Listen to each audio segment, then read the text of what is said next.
എല്ലാവർക്കും നമസ്കാരം. എല്ലാവർക്കും PK ലേണിംഗ്സിലേക്ക് സ്വാഗതം. എന്റെ പേര് ശ്രുതി.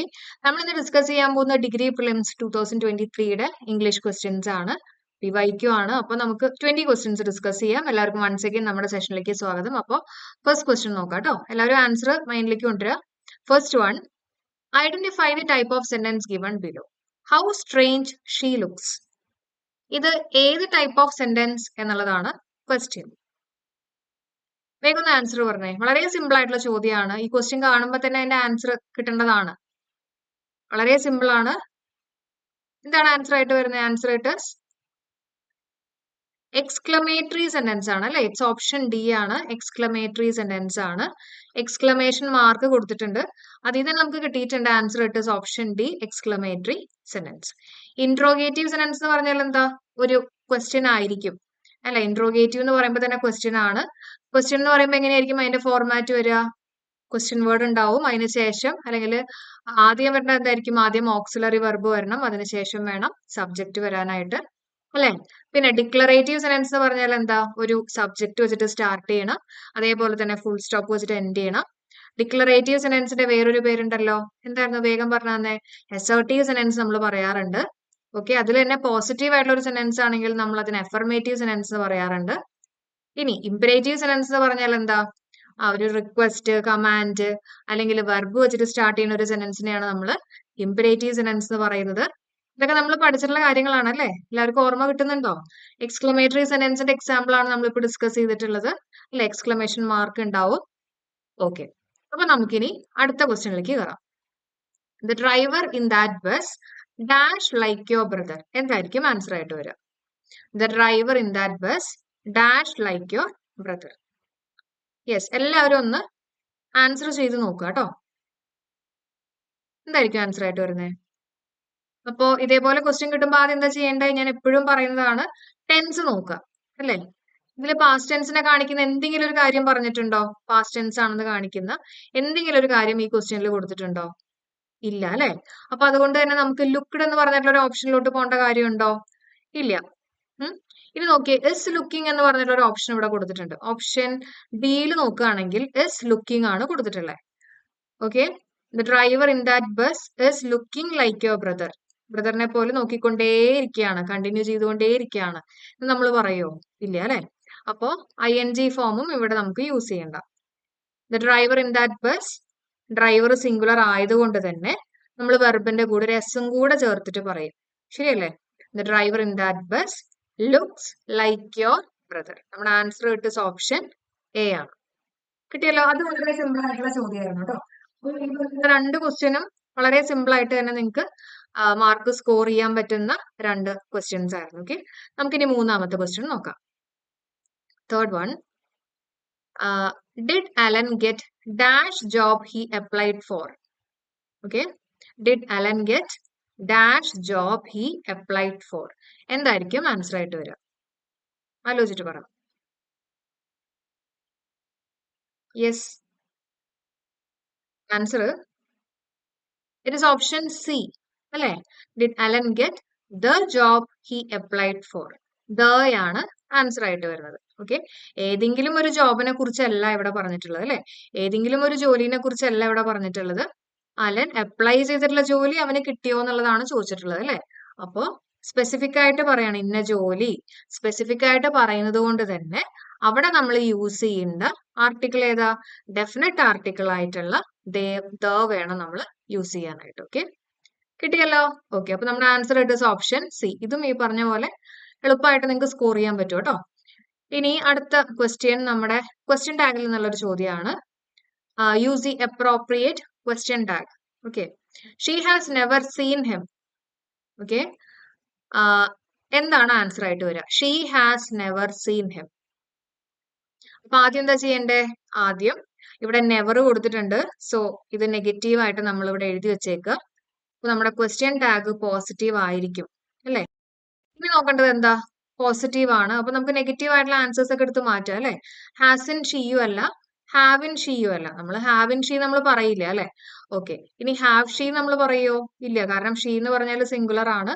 അപ്പൊ അതിന്റെ കൂടെ നമ്മൾ ഹാവ് യൂസ് ചെയ്തിട്ട് പറയില്ല. അപ്പൊ നമുക്ക് ഓപ്ഷൻ ഡിനെ എടുത്ത് മാറ്റാം. ശരിയല്ല? ഇതിന് നമുക്ക് ആൻസർ കിട്ടി. ഹാസ് ഷീ ആണ് നമ്മുടെ ആൻസർ ആയിട്ട് വരിക എന്നുള്ളത് അല്ലെ? അപ്പൊ ഇതേപോലെ എലിമിനേഷൻ മെത്തേഡും കൂടെ എല്ലാവരും ട്രൈ ചെയ്യണം. അപ്പൊ ഇങ്ങനെ എലിമിനേഷൻ മെത്തേഡ് ചെയ്യുമ്പോൾ ഇതിന്റെ ഒരു ഗുണം എന്ന് വെച്ചിട്ടുണ്ടെങ്കിൽ നമുക്ക് നെഗറ്റീവ് അടിക്കില്ല. മനസ്സിലായോ? ബാക്കി എല്ലാ ഓപ്ഷൻസും തെറ്റാണ്, ഇതാണ് കറക്റ്റ് എന്നുള്ള രീതിയിൽ വരുമ്പോൾ നമുക്ക് നെഗറ്റീവ് അടിക്കാണ്ട് അവിടെ ഫുൾ ആയിട്ട് സ്കോർ ചെയ്യാൻ പറ്റും കേട്ടോ.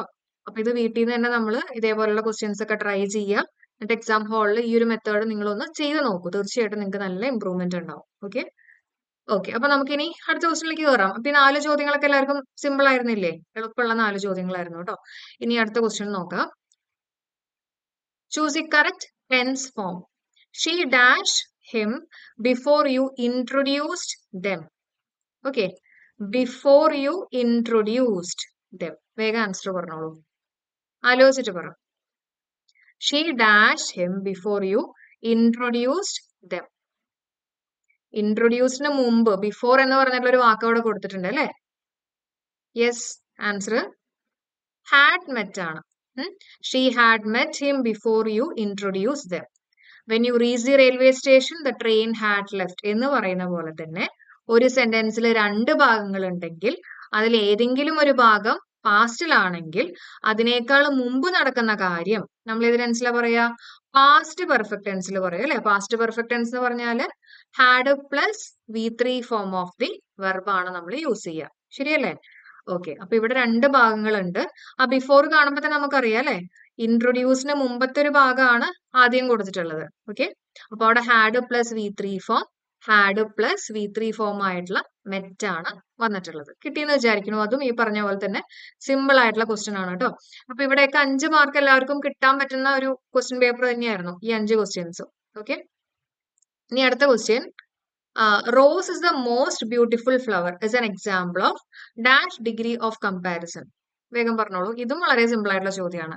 Rose is the most beautiful flower is an example of dash degree of comparison. എന്താണ് ആൻസർ ആയിട്ട് വരിക? യെസ്.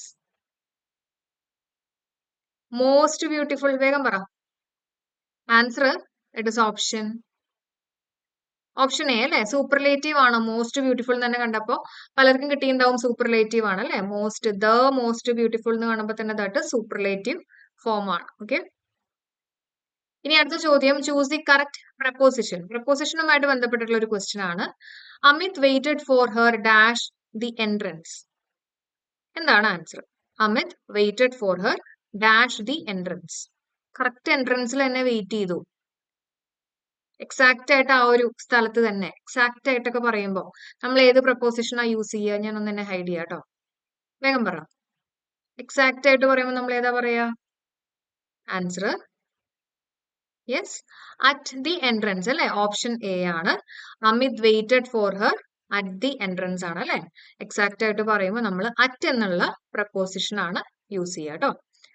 ഓക്കെ. നമുക്കിനി അടുത്ത ക്വസ്റ്റ്യനിലേക്ക് കയറാം. ഓക്കെ. അപ്പൊ പ്രപ്പോസിഷനുമായിട്ട് ബന്ധപ്പെട്ടുള്ള ഒരു ക്വസ്റ്റ്യൻ ആയിരുന്നു. Next is the baby dash want to drink milk, he wants to sleep instead. അപ്പൊ ഇവിടെ നമുക്ക് 4 ഓപ്ഷൻസ് കൊടുത്തിട്ടുണ്ട്. ഏതാണ് നമ്മൾ യൂസ് ചെയ്യുന്നത്? യെസ്. പോരട്ടെ. The baby dash want to drink milk, he wants to sleep instead. എന്തായിരിക്കും ആൻസർ ആയിട്ട് വരിക? വളരെ സിമ്പിൾ ആയിട്ടുള്ള ചോദ്യമാണ്. നമ്മുടെ ഓക്സിലറി വെർബ് ഒക്കെ പഠിച്ചിട്ടുള്ള ആൾക്കാർക്ക് വളരെ വളരെ സിമ്പിൾ ആയിട്ട് തന്നെ ആൻസർ ചെയ്യാൻ പറ്റും. എന്തായിരിക്കും ആൻസർ ആയിട്ട് വരിക? നമ്മൾ എപ്പോ ക്ലാസ്സിലാണെങ്കിലും നമ്മൾ ഡിസ്കസ് ചെയ്യുന്ന ഒരു കാര്യമാണ്. യെസ്. ഡു ഡസ് ഡിഡിന് ശേഷം always we have to use base form of the verb അല്ലെ? ഡു ഡസ് ഡിഡിന് ശേഷം always we have to use base form of the verb. അപ്പൊ ഇവിടെ നോക്കുകയാണെങ്കിൽ ഇവിടെ ശ്രദ്ധിച്ചേ, ഇവിടെ the baby dash want to drink milk ആണ്. വാണ്ട് എന്നാണ് കൊടുത്തിട്ടുള്ളത്. വാണ്ട് എന്ന് പറഞ്ഞാൽ V1 ഫോം ആണ് അല്ലെ? V1 ഫോം ആണ്, ബേസ് ഫോം ആണ്. അപ്പൊ ഇതിന്റെ മുമ്പിൽ നമ്മൾ എന്താ യൂസ് ചെയ്യണ്ടേ? ഡു ഡസ് അല്ലെങ്കിൽ ഡിഡ് അല്ലെ? അപ്പൊ ആൻസർ ഇട്ട് ഓപ്ഷൻ സി ആണ്. ഡസ് അല്ലെങ്കിൽ ഡസിന്റെ കൂടെ ഒരു നോട്ടും കൂടെ ചേർത്തിട്ട് ഡസിന്റ് എന്നാണ് നമ്മൾ യൂസ് ചെയ്യുക. The baby doesn't want to drink milk. കാരണം എന്താ? ഡസ് അല്ലെങ്കിൽ ശ്രദ്ധിച്ചോണേ, ഇമ്പോർട്ടന്റ് ആണ്. ഡു അല്ലെങ്കിൽ ഡസ് അല്ലെങ്കിൽ ഡിഡിന് ശേഷം നമ്മൾ എന്താ യൂസ് ചെയ്യേണ്ടത്? Base form of the verb വേണം യൂസ് ചെയ്യാനായിട്ട് കേട്ടോ. ബേസ് ഫോം, അതായത് എസ് ചേർക്കാൻ പാടില്ല, ING ചേർക്കാൻ പാടില്ല, ED ചേർക്കാൻ പാടില്ല. കണ്ടോ? Baby doesn't want to drink milk. കിട്ടിയല്ലോ? ക്ലിയർ അല്ലേ? He wants to sleep instead. Okay ആണെന്ന് വിചാരിക്കുന്നു കേട്ടോ. അറിയാത്തവരുണ്ടെങ്കിൽ ഈ ഒരു പോയിന്റ് എല്ലാവരും ഒന്ന് എഴുതി വെച്ചേക്കാം. അറിയാത്തവരുണ്ടെങ്കിൽ എന്തായാലും നോട്ട് ചെയ്യാം. അപ്പോൾ ഇതെല്ലാം നമ്മുടെ ഓക്സിലറി വെർബുമായിട്ട് ബന്ധപ്പെട്ടിട്ടുള്ള വളരെ ബേസിക് ആയിട്ടുള്ള അല്ലെങ്കിൽ വളരെ ബേസ് ആയിട്ടുള്ള എന്താ പറയുക കൺസെപ്റ്റ് റിലേറ്റഡ് ആയിട്ടുള്ള ഒരു ക്വസ്റ്റ്യൻ ആണ് കേട്ടോ. ഓക്കെ, നമുക്കിനി അടുത്ത ക്വസ്റ്റ്യനിലേക്ക് കയറാം. അപ്പോൾ ഇത്രയും ശരിക്കും പറയുകയാണെങ്കിൽ ഈ 8 ക്വസ്റ്റ്യൻസ് സിമ്പിൾ ആയിട്ടുള്ള ക്വസ്റ്റ്യൻസ് തന്നെയായിരുന്നു കേട്ടോ. PYQ ചെയ്താൽ തന്നെ നിങ്ങൾക്ക് ഈ ഒരു 8 ക്വസ്റ്റ്യൻസ് ഫുൾ ആയിട്ട് സ്കോർ ചെയ്യാൻ പറ്റും. അടുത്ത ക്വസ്റ്റ്യൻ നോക്കാം. Choose the correct choose the following sentence correct the following sentence. The old woman has slept four 12 hours last night. Simple ആയിട്ടുള്ള ചോദ്യമാണ്. The old woman has slept four 12 hours last night. Last night ആണ്. എന്താണ് answer? Yes, last night, last month, last year, last day എന്നൊക്കെ പറയുമ്പോൾ സാധാരണ നമ്മൾ use ചെയ്യുന്നത് V2 form അല്ലെങ്കിൽ സിമ്പിൾ പാസ്റ്റ് ടെൻസ് ആണ് യൂസ് ചെയ്യുക അല്ലെ. The old woman slept four 12 hours last night. Okay, അപ്പോൾ ഇവിടെ നമ്മൾ യൂസ് ചെയ്യുന്നത് സിമ്പിൾ പാസ്റ്റ് ടെൻസ് ആണ്. സ്ലീപ്പിന്റെ സിമ്പിൾ പാസ്റ്റ് ടെൻസ് എന്താണ്? സ്ലെപ്റ്റ് ആണ് വരിക അല്ലെ. Answer it is option C ആണ്. ഇതും ഈ പറഞ്ഞ പോലെ തന്നെ സിമ്പിൾ ആയിട്ടുള്ള ക്വസ്റ്റ്യൻ ആയിരുന്നു. Next is the tank has dash water but not enough to water the plants in the garden. എന്തായിരിക്കും answer? The tank has dash water but not enough to water the plants in the garden. Answer പറയട്ടെ. നല്ലപോലെ ആലോചിച്ച് നോക്കൂ കേട്ടോ. നിങ്ങൾക്ക് എന്തായാലും answer കിട്ടും. Simple ആണ്. ചില ക്വസ്റ്റ്യൻസ് നമ്മൾ കാണുമ്പോൾ നമുക്ക് തോന്നുന്നതാ ടഫ് ആണെന്നുള്ളത് കേട്ടോ. നിങ്ങളൊന്ന് ആലോചിച്ച് നോക്കിയേ. The tank has dash water but എന്നുള്ളൊരു വാക്കുണ്ട് അല്ലെ. പക്ഷേ but not enough to water the plants in the garden. അപ്പോ കുറച്ച് വെള്ളം ഉണ്ട് എന്നുള്ള മീനിങ്ങിലല്ലേ ഇവിടെ പറഞ്ഞിട്ടല്ലേ അല്ലെ. Tank has dash water but not enough to water the plants in the garden. അതായത് ഗാർഡനിലുള്ള പ്ലാന്റ്സ് നനയ്ക്കാൻ അത്രയും വെള്ളം ഇല്ല എന്നാണ് ഉദ്ദേശിച്ചിട്ടുള്ളത്. അതായത് കുറച്ച് വെള്ളം ഉണ്ട് അല്ലെ. അപ്പൊ കുറച്ചുണ്ട് എന്നുള്ള രീതിയിൽ പറയുമ്പോൾ അവിടെ നമ്മൾ യൂസ് ചെയ്യേണ്ടത് ഏതാ? The tank has A little water. Little എന്ന് പറഞ്ഞാൽ കുറച്ചുണ്ട് അല്ലെ. ലിറ്റിൽ എന്ന് പറഞ്ഞാൽ എന്താ? ഒന്നും ഇല്ല എന്നുള്ളൊരു മീനിങ് ആണ് അല്ലെ. നെഗറ്റീവ് എന്നുള്ളൊരു രീതിയിലാണ് നമ്മൾ ലിറ്റിൽ പറയാ. ഈ ഫ്യൂ ഒക്കെ നമ്മൾ യൂസ് ചെയ്യുന്നത് കൗണ്ടബിൾ നൗണിന്റെ കൂടെയാണ് നമ്മൾ ഫ്യൂവും ഫ്യൂ ഒക്കെ യൂസ് ചെയ്യുക അല്ലെ. അപ്പൊ ഇവിടെ എന്താ? വാട്ടർ എന്ന് പറയുമ്പോൾ അൺകൗണ്ടബിൾ നൗൺ ആണ്. അൺകൗണ്ടബിൾ നൗണിന്റെ കൂടെ നമ്മൾ ലിറ്റിൽ അല്ലെങ്കിൽ ലിറ്റിൽ ആണ് യൂസ് ചെയ്യുന്നത്. ഇവിടെ കുറച്ചുണ്ട് എന്നുള്ള രീതിയിൽ പറയുമ്പോൾ we have to use little വേണം യൂസ് ചെയ്യാനായിട്ട്. ക്ലിയർ ആയോ? അപ്പൊ അതിന്റെ കൺസെപ്റ്റുകളൊക്കെ ഞാൻ പറഞ്ഞിട്ടുണ്ട് കേട്ടോ. ഓക്കെ അല്ലേ? ക്ലിയർ അല്ലേ? അപ്പൊ ക്വസ്റ്റ്യൻ നല്ലപോലെ വായിക്കുക. ഓക്കെ, നനയ്ക്കാൻ അത്രയും. Okay, but not enough to water the plants in the garden എന്ന് കാണുമ്പോൾ നമുക്ക് മനസ്സിലാക്കണം കുറച്ച് വെള്ളം ഉണ്ട് എന്നുള്ള കാര്യം മനസ്സിലാക്കണം കേട്ടോ. ഓക്കെ, അപ്പൊ നമുക്കിനി അടുത്ത ക്വസ്റ്റ്യനിലേക്ക് കയറാം. Choose the synonym of the word woe from the following words. വോന്റെ സിനോണിം ആണ് ചോദിച്ചിട്ടുള്ളത്. വോ എന്ന് പറഞ്ഞാൽ എന്താ? നമ്മുടെ SCERTയിൽ വന്നിട്ടുള്ള ഒരു വേർഡ് ആണ് വോ. ഓക്കെ, വോ എന്ന് പറഞ്ഞാല് ഡിസ്ട്രെസ് എന്നുള്ളൊരു മീനിങ് ആണ്. ഡിസ്ട്രെസ് നമ്മൾ വൊക്കാബുലറി ക്ലാസ്സിൽ നമ്മൾ ഡിസ്കസ് ചെയ്തിട്ടുള്ള ഒരു വേർഡ് തന്നെയാണ് കേട്ടോ വോ. അപ്പൊ വോ പഠിക്കുമ്പോൾ അതിന്റെ കൂടെ തന്നെ ഫോയും കൂടെ പഠിക്കുക. ഫോ എന്ന് പറഞ്ഞാൽ എന്താ? എനിമി ആണ്. ഫോ എന്ന് പറഞ്ഞാല് എനിമി. മാറിപ്പോകുന്നുണ്ടെങ്കിൽ ഫ്രണ്ടും എനിമി എന്നുള്ള രീതിയിൽ ഓർത്ത് വെക്കുക കേട്ടോ. വോ എന്ന് പറയുമ്പോൾ ഡിസ്ട്രെസ്, സാഡ്, ഡിസ്ട്രെസ്. ഫോ എന്ന് പറഞ്ഞാൽ ദാറ്റ് ഈസ് എനിമി. ഓക്കെ, ഇനി അടുത്ത് നോക്കാം. Which of the following word is an antonym of the word mad. മാഡിന്റെ ആന്റണിം ഓപ്പോസിറ്റ് ആണ് ചോദിച്ചിട്ടുള്ളത്. ഏതാണ് മാഡിന്റെ ഓപ്പോസിറ്റ് ആയിട്ടുള്ള word?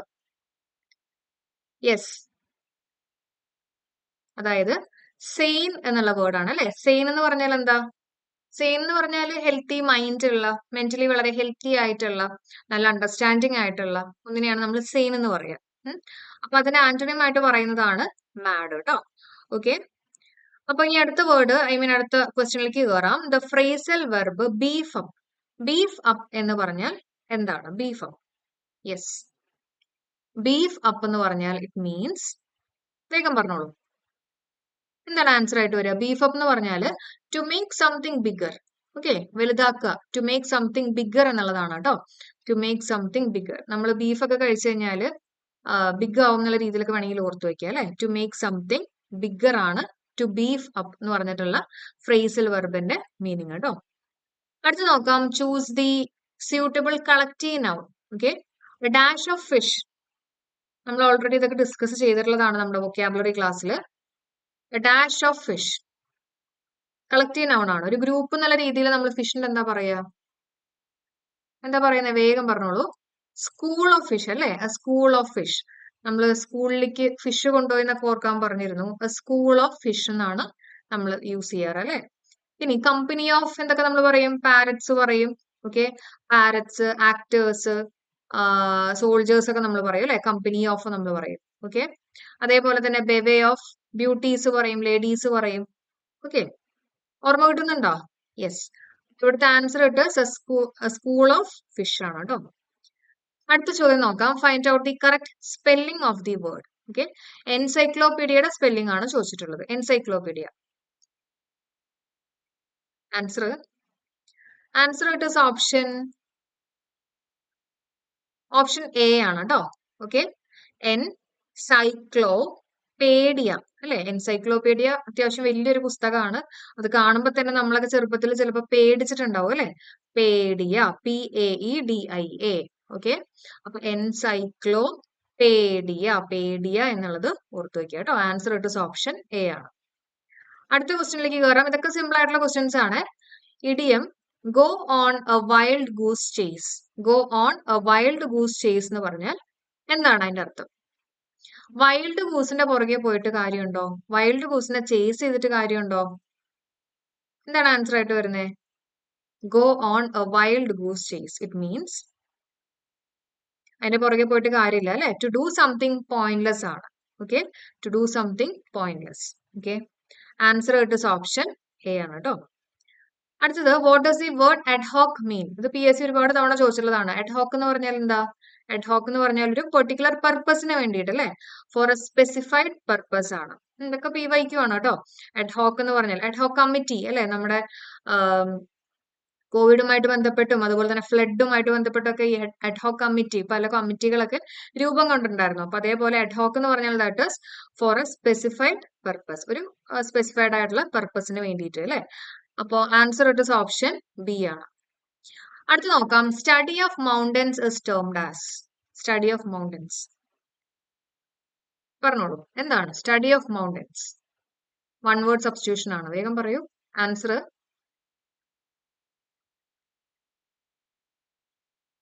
Answer it option C അല്ലെ. ഒറോളജി ആണ്. ഒറോളജി. ഓക്കെ, ഒറോളജി. സ്റ്റഡി ഓഫ് മൗണ്ടൻസ് എന്താണ്? ഒറോളജി. ഓരോ മൗണ്ടനെ കുറിച്ചും പഠിച്ചു എന്നൊക്കെ വേണമെങ്കിൽ ഓർത്ത് വയ്ക്കുക കേട്ടോ. ഓരോ മൗണ്ടനെ കുറിച്ചും പഠിച്ചു. Study of mountains, orology. Ornithology എന്താ? ഓർണിത്തോളജി സ്റ്റഡി ഓഫ് ബേർഡ്സ് ആണ് അല്ലെ. ഓർണിത്തോളജി സ്റ്റഡി ഓഫ് ബേർഡ്സ് ആണ് ഓർണിത്തോളജി. പാത്തോളജി അറിയാലോ, പാത്തജൻസിനെ കുറിച്ചുള്ള പഠനം. പാത്തജൻസ്. ജനോസൈഡ്. സൈഡ് എന്ന് പറഞ്ഞാൽ എന്താ? കൊല്ലുക അല്ലെ. സൂയിസൈഡ് എന്നൊക്കെ നമ്മൾ പറയില്ലേ, കില്ലിംഗ് ആണ്. അപ്പോ അതേപോലെ തന്നെ ജനോസൈഡ് ഒരു ജനസിനെ തന്നെ ഇല്ലാണ്ടാക്കുക, ജനോസൈഡ് കേട്ടോ. അടുത്ത് നോക്കാം, find the word that best fits into the blank space and dash a sum of ₹500 out of the bank every weekend. എന്തായിരിക്കും ആൻസർ ആയിട്ട് വരിക? ഇതിൽ ഏറ്റവും ആപ്റ്റ് ആയിട്ടുള്ള വേർഡ് ഒന്ന് വേഗം ആലോചിച്ചിട്ട് പറഞ്ഞേ. And dash a sum of ₹500 out of the bank every weekend. Draws അല്ലെ. And draws a sum of ₹500 out of the bank every weekend. Answer it option B ആണ്. ഓക്കെ, അടുത്ത് നോക്കാം, out of the given words one word is misspelled. Find the misspelled word. Answer പറഞ്ഞോളൂ. നമ്മള് ഇതിന്റെ എന്താ പറയാ, ഇതിന്റെ ആൻസർ അല്ലെങ്കിൽ ഈ ഒരു വേർഡൊക്കെ നമ്മൾ ഡിസ്കസ് ചെയ്തിട്ടുണ്ട് സ്പെല്ലിംഗ് കറക്ഷനിൽ. എന്താണ് ആൻസർ ആയിട്ട് വരുന്നത്? നമ്മുടെ ഡബിൾ ഓംലെറ്റ് എന്നൊക്കെ നമ്മൾ പറഞ്ഞിരുന്നു അല്ലെ. ആൻസർ എന്താണ്? ഏതാണ് ഇതിൽ തെറ്റായിട്ടുള്ള വേർഡ്? ഓംലെറ്റ് ആണ്. ഓപ്ഷൻ സി ആണ് അല്ലെ. ഓംലെറ്റിന്റെ സ്പെല്ലിംഗ് എന്താ? OMELETTE അല്ലെ. നമ്മൾ ഡബിൾ ഓംലെറ്റ് എന്നൊക്കെ പറഞ്ഞു, 2 E ഉണ്ട്, 2 T ഉണ്ട് എന്നൊക്കെ പറഞ്ഞിരുന്നു അല്ലെ. ഓക്കെ, അപ്പൊ ഇവിടെ ഒരു ഡൗട്ട് വരാം. അപ്പൊ ഓർത്ത് വയ്ക്കാം, ഇവിടെ അടുപ്പിച്ച് 2 ഇ ഉണ്ട് എന്നുള്ള കാര്യം ഓർക്കുക. 2 ടിയും ഉണ്ട് കേട്ടോ. ഓക്കെ, ഡബിൾ ഓംലെറ്റ് എന്നുള്ള രീതിയിൽ ഓർത്ത് വെക്കാം. ഓക്കെ, ഈ നോക്കണ്ട കേട്ടോ, അടുപ്പിച്ചുള്ള 2 ഇയുടെ കാര്യമാണ് പറഞ്ഞത്. ഓക്കെ, അപ്പോ OMELETTE ബാക്കിയെല്ലാം കറക്റ്റ് ആണ് അല്ലെ? ഔട്ട്റൈറ്റ് ആണെങ്കിലും ഓക്കെ, ഓഫ് സ്പ്രിംഗ് ഒക്കെ കറക്റ്റ് ആണ്. ഓക്കെ, അപ്പൊ ഇത്രയാണ് നമ്മുടെ 20 ക്വസ്റ്റ്യൻസ്. എല്ലാവർക്കും സെഷൻ യൂസ്ഫുൾ ആയെന്ന് വിചാരിക്കുന്നു. എല്ലാവർക്കും നല്ല രീതിയിൽ തന്നെ നല്ല മാർക്ക് സ്കോർ ചെയ്യാൻ പറ്റുന്നുണ്ടെന്ന് വിചാരിക്കുന്നു. ഞാൻ പറഞ്ഞ പോലെ തന്നെ എലിമിനേഷൻ മെത്തേഡ് എല്ലാവരും ട്രൈ ചെയ്ത് നോക്കുക. അപ്പൊ നമുക്ക് ഇംഗ്ലീഷിൽ നെഗറ്റീവ് കുറെയൊക്കെ നമുക്ക് ഒഴിവാക്കാൻ പറ്റും. അല്ലെങ്കിൽ നമ്മൾ പലരും പറയുന്നത് ഞാൻ കേട്ടിട്ടുണ്ട്, ഇംഗ്ലീഷ് എത്രയൊക്കെ പഠിച്ചാലും എത്രയൊക്കെ ക്വസ്റ്റ്യൻ പേപ്പേഴ്സ് ചെയ്താലും നെഗറ്റീവ് ഒഴിവാക്കാൻ പറ്റുന്നില്ല. അപ്പൊ അതിന്റെ ഏറ്റവും ബെസ്റ്റ് മെത്തേഡാണ് ഈ പറഞ്ഞിട്ടുള്ള ഈ ഒരു മെത്തേഡ്. നിങ്ങൾ ബാക്കിയുള്ള ആൻസേഴ്സ് എന്തുകൊണ്ട് തെറ്റി എന്നുള്ള രീതിയിൽ പഠിച്ച് മനസ്സിലാക്കിക്കൊണ്ട് മുന്നോട്ട് വരാം കേട്ടോ. അപ്പൊ എല്ലാവർക്കും നല്ല രീതിയിൽ പഠിക്കാനുള്ള ഒരു സാഹചര്യം ഉണ്ടാവട്ടെ. എല്ലാവരും നന്നായിട്ടിരുന്ന് പഠിക്കട്ടെ എന്നും കൂടെ ആശംസിച്ചുകൊണ്ട് ഇന്നത്തെ സെഷൻ നമ്മൾ വൈൻഡ് അപ്പ് ചെയ്യുന്നു. Thank you so much for supporting. Have A nice day. Thank you.